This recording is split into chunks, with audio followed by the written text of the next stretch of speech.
बाबर आज़म ने आज पॉडकास्ट में एक बड़ी अहम बात की थी। दोस्तों, आपको याद होगा कि आज से कुछ महीने पहले मोहम्मद रिजवान ने मैच हारने के बाद एक इंटरव्यू दिया था। जो अक्सर मैच हारने के बाद वो जो होते हैं पूछते हैं, हम जो पता है आपको, एक इंटरव्यू सेशन होता है। वहाँ पर रिजवान ने एक लफ्ज़ बोला था कि या तो विन होता है या तो लर्न होता है। ठीक है, बेसिकली उनके कहने का मतलब ये था कि या तो इंसान मैच जीत जाता है या फिर अगर इंसान हार जाए तो कुछ ना कुछ सीखता है उस मैच से। ठीक है, मतलब या विन होता है या लर्न होता है। ये रिजवान ने उस वक्त स्टेटमेंट दिया था, जिसको बाद में हमारे पाकिस्तानियों ने गलत मतलब लेकर, जो लर्न का लफ्ज़ था उसको गलत मैनी में लेकर इतना उस पर मीम्स बनाई और इतना उसका बवाल मचाया था कि मतलब क्या ही बताएं। ठीक है, आप सबको लोगों को पता है कि कितना जो है ना वो मीम वायरल हुई थी गलत वे में। ठीक है, तो इस पर बाबर आज़म से पॉडकास्ट करने वाले ने सवाल पूछा कि आपकी इस बारे में क्या राय है, जो मोहम्मद रिजवान की इस बात को लेकर इतना ज़्यादा उछाला जा रहा है। ठीक है,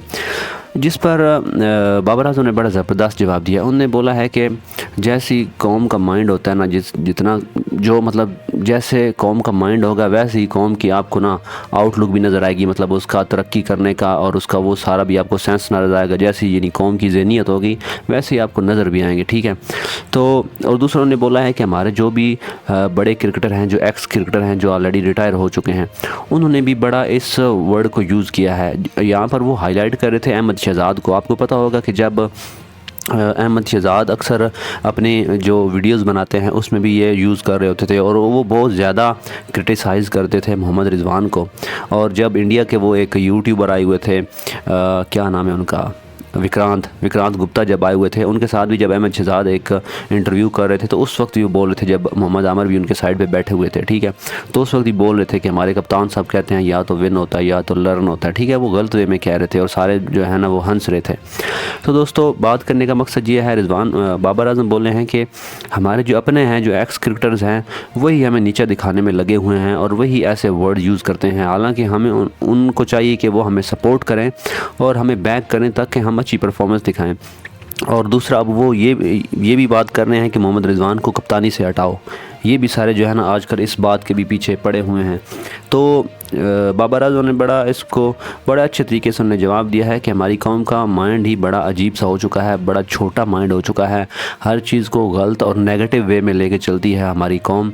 और हमारे जो क्रिकेटर्स हैं, स्पेशली अहमद शहज़ाद जो हैं, वो भी इस चीज़ को बड़ा उठाते हैं, बड़ा पॉइंट आउट करते हैं। और छोटी छोटी अगर गलती हो जाए, बेसिकली रिजवान ने तो उस वे में नहीं कहा था, वो तो बड़ा एक बेचारा सादा आदमी है। मुझे उसकी बैटिंग टेक्निक से आपको पता है बहुत इख्तलाफ है, लेकिन वो अच्छा इंसान है और उसने जिस वे में कहा था वो सारे लोगों को पता है। लेकिन जिस तरह हमारी कौम की जहनीत है और जिस तरफ वो बात को लेकर चले गए थे और मीम्स बनानी शुरू कर रही थी, तो इस चीज़ का प्लेयर पर बहुत असर पड़ता है दोस्तों, और उसकी परफॉर्मेंस पर बहुत असर पड़ता है। अगर वो मेंटली टॉर्चर रहेगा हर तरफ से, मतलब एक्स क्रिकेटर की तरफ से, अपने कोचेज़ की तरफ से, अगर वो मेंटली डिस्टर्ब रहेगा तो उससे कैसे परफॉर्मेंस होगी।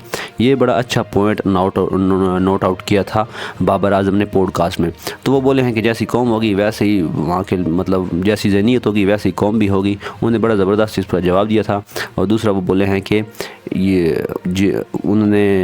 रिजवान ने इस वे में नहीं कहा था, उन्होंने अच्छे वे में कहा था, बट अनफॉर्चुनेटली इसको गलत रंग दे दिया गया, इस इंटरव्यू को गलत रंग दे दिया गया था, जिसकी वजह से इस पर मीम्स बन गई हैं और इसको बहुत ज़्यादा जो है ना वो बवाल काट गया था। तो दोस्तों, आपकी बाबर आज़म की स्टेटमेंट के मतलब क्या रहा है, कमेंट सेक्शन में ज़रूर बताइएगा। मिलते हैं नेक्स्ट वीडियो में, बाय बाय।